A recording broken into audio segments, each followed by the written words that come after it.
Jaalalti dhugaa eessa jirti? Jaalalti dhugaa eessa eegalti? Jaalalti dhugaa iddoo kutaa lammaffaa qabannee dhiyaanne.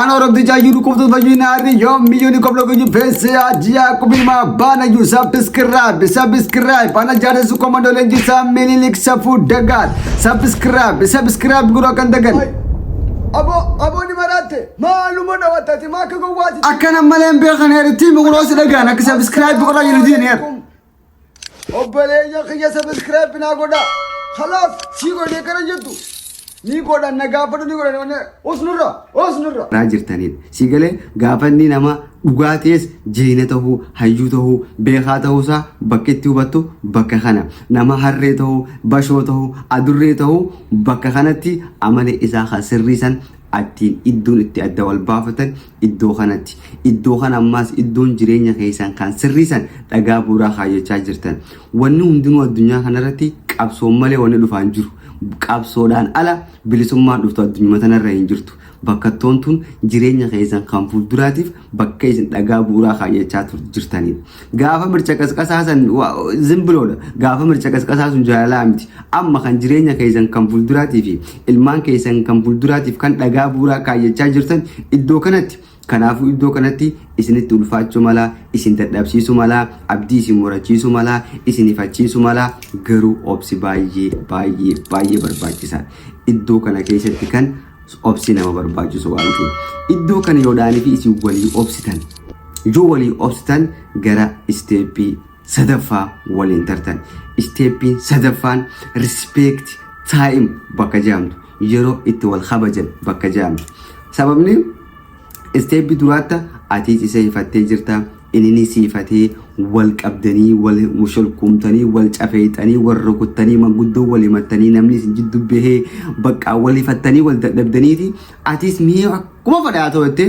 abdii murtee teessee dhaggeeffatta innis mee waanuma isin jettuu laa waanuma isin barbaaddu laa jedhee taa'ee si dhaggeeffata ati isa dhaggeeffatta inni si dhaggeeffata ilmi namaa tokko uumamaan wal dhaggeeffannaan rakkoon hamuu furmaata argata namni taa'ee igoo keessaa bahee of tuulummaa keessaa bahee of ol qaboo keessaa bahee gattaa'ee joodhaanii fi naamusaa wal dhaggeeffate gisee isii dhaggeeffate lakkaa namni hawwanni isiin barbaadu waan akkanaati tanaaf waan kana sirreessuun qaba jedhee innis waan san sirreessuuf yaalii godha ni dhaggeeffate waan ta'eef jecha isinis ni dhaggeeffate abbaan mana kiyyaa kun lakkaanuu kana barbaada kanaafuu anis waan kana sirreessuun qaba jettee isinis gara waa sirreessuutti deemti jechuu yeroo kana keessatti maaliif atis bakka kabajaa isaa kannita innis kabajaa sii kanna si dhaggeeffata isin lachuutu wal dhaggeeffattan yeroo kana isin lachuu gijiraanii fi wal dhaggeeffachaa dhuftanoo maaltu itti aan atis si dhaggeeffatta inni si dhaggeeffata isin lachuu wal dhaggeeffattan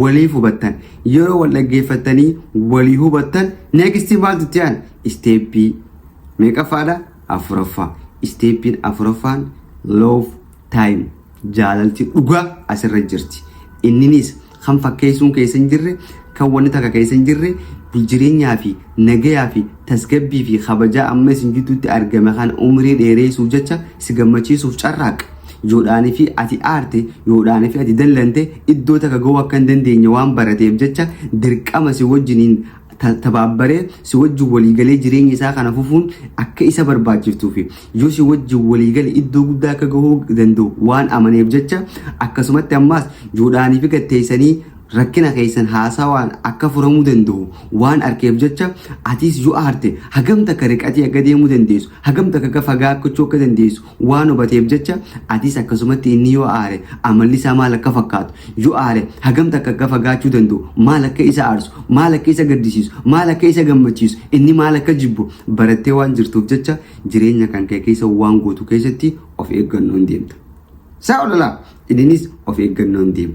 isin lamaan kunu maal gootanii of eeggannoon deemtan yeroo kanatti innis of eeggannoo waan deemu jecha si gammachiisuuf carraaqa ati yoo isa gammachiisuuf carraaqxa atis isaaf jiraatta innis siif jiraata waasota qofan qabne kannaa addaasii kana yeroo kana keessatti onnirraa bakka si gammachiisuudhaaf si galee onnirraa waan ati si gammachiisuu irratti investi godha atis waan isa gammachiisuu irratti investi godha waan isaan taane noo jetta innis waan siin taane nooja sababni isaa nagayaa fi tasgabbii amma isin jidduutti argame kana umrii dheereessuu waan barbaaduuf jecha akkasumatti yoodhaanii fi rakkanni dhufallee ciqiciqii fi walloluunii fi afaan walii dhadheeraachuun furmaata akka hin qabne waan bareef akkasumatti illee gatteessanii rakkina keessan haasaa waan furuun furmaata akka qabu waan hubateef jecha yoo waa balleessitallee akka duraanii situmuu si fiiguu ganda si ari'uu carqatee si gataruu gaba qabu osoo hin taane suutatti lafa si kaa'ee si mariisisee si wajjin haasaa.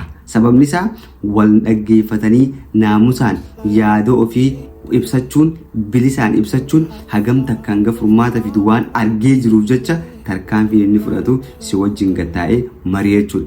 Atilleen dubartiin tarkaanfii natti fudhatu isa wajjin gatteessee furmaata fiduudhaaf malee lolaan akka hin deemne amantee jirtaa jechuudha.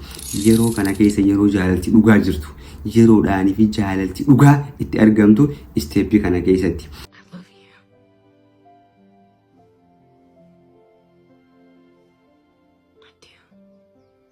Always have. I want you to know that.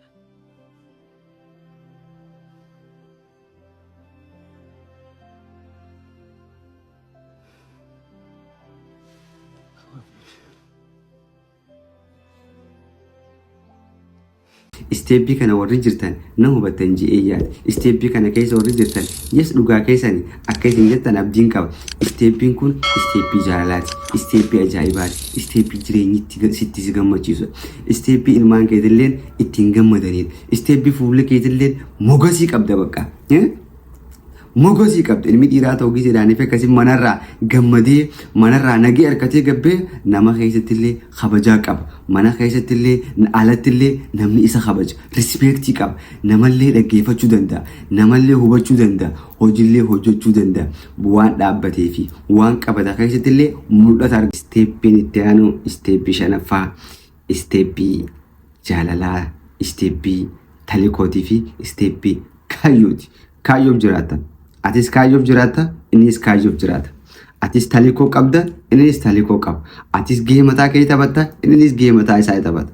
Amma yeroo kana keessa wal caqacaquu, wal mormuu, wal jala deemuu, wal maarree godhuun kun hundi hafee, wal mormuu minaamin kun hundi hafee isin lachuutu takka ilmoota isaniif jiraachuu eegaltanii takka ammoo kaayyoo teessan piroojeektii wayii tokko dhaabbattanii atis piroojeektii san guddisuuf carraaqaa innis piroojeektii san guddisuuf carraaqa. Yookaan ammoo atis ilmoota ta'e guddisuuf carraaqa innis ilmoosaa guddisuuf carraaqa. Isin lachuutu talikoo yookaan ammoo kaayyoo keessan irratti fokus gootanii kaayyoo teessan irratti carraaqxanii kaayyoo teessan jala fiidan malee za'aa wal jala deebitanii wal tokkoraa qortanii maa akkas taate maachi buute maa seente maachi seenti za'aan jaamusanniyaaf isin lachuu nama guddaa ta'aa dhuftan isin lachuu ofitti amanamummaa horachaa dhuftan isin lachuu jireenyi kun isinii galee jira. Abbaan mana keetiitis ati hangam takka akka isa barbaachistu dhibbaa dhibbatti amanee jira. Atis abbaan mana keetii kun hangam akkasi barbaachisu dhibbaa dhibbatti amantee jirta. Kanaafuu isin lachuutu jireenya keessan kanarra fokus gootanii